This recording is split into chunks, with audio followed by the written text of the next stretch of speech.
तो दोस्तों आज की कहानी का शीर्षक है माँ की ममता। एक छोटे से कस्बे में समीर नाम का एक लड़का रहता था। बचपन में ही पिता की मृत्यु हो जाने के कारण परिवार की आर्थिक स्थिति बड़ी दयनीय थी। समीर की माँ कुछ पढ़ी लिखी जरूर थी, लेकिन उतनी पढ़ाई से नौकरी कहाँ मिलने वाली थी।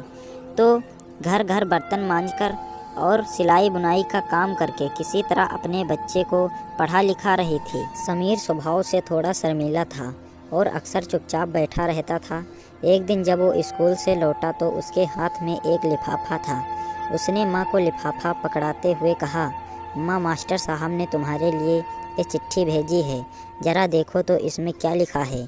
माँ ने मन ही मन चिट्ठी पढ़ी और मुस्कुराकर बोली, बेटा, इसमें लिखा है कि आपका बेटा काफ़ी होशियार है। इस स्कूल में बाकी बच्चों की तुलना में इसका दिमाग बहुत तेज है और हमारे पास इसके पढ़ाने लायक शिक्षक नहीं है, इसलिए कल से आप इसे किसी और स्कूल में भेजें। यह बात सुनकर समीर को स्कूल न जा सकने का दुख तो हुआ, पर साथ ही उसका मन आत्मविश्वास से भर गया कि वो कुछ खास है और उसकी बुद्धि तीव्र है। माँ ने उसका दाखिला एक अन्य स्कूल में करा दिया। समय बीतने लगा। समीर ने खूब मेहनत से पढ़ाई की।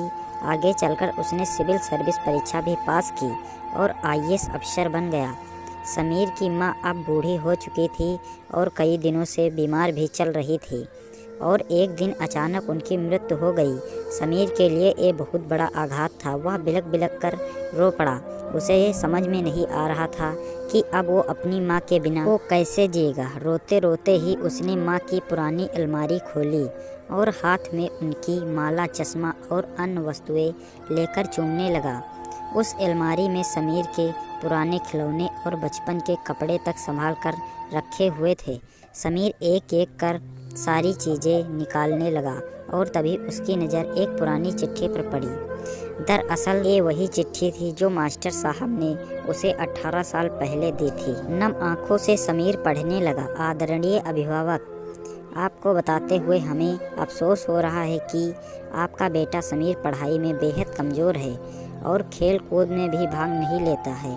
जान पड़ता है कि उम्र के हिसाब से समीर की बुद्धि विकसित नहीं हो पाई है, अतः हम इसे अपने विद्यालय से पढ़ाने में असमर्थ हैं।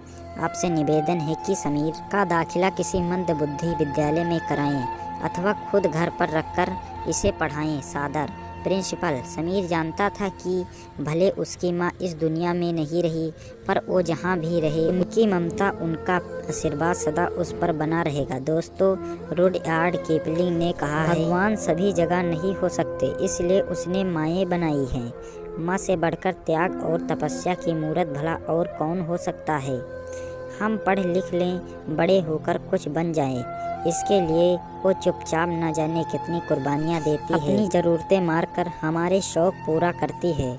यहाँ तक कि संतान बुरा व्यवहार करे तो भी माँ उसका भला ही सोचती है। सचमुच माँ जैसा कोई नहीं हो सकता। तो दोस्तों, आप लोगों को वीडियो अच्छी लगी हो तो वीडियो को शेयर करें और चैनल पर अगर नए हो तो चैनल को ज़रूर सब्सक्राइब करें। वीडियो को लाइक करना ना भूलें। मिलते हैं अगले वीडियो के साथ।